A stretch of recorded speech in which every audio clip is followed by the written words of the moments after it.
અભય થઈને નિષ્પક્ષતાથી નિરપેક્ષ રીતે વાસ્તવિકતાનો અરીસો રૂપી સચોટ માહિતી લાવતો સત્યની સાથે અભય ટાઈમ્સ।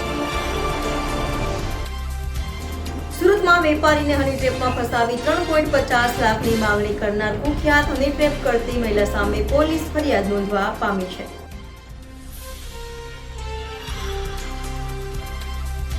સુરત શહેરના કતારગામ વિસ્તારમાં રહેતા વેપારીને ઠગબાજ યુવતી ભેટી ગઈ હતી।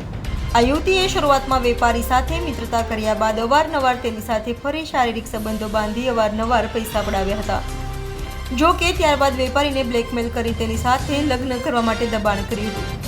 ઠગ મહિલાએ હીરા વેપારીને હની ટ્રેપમાં ફસાવ્યો હતો। જો કે વેપારીએ મહિલાની જાણ થતાં તેણે સંબંધ તોડતા મહિલાએ વેપારીને ફસાવી દેવાની ધમકી આપી હતી।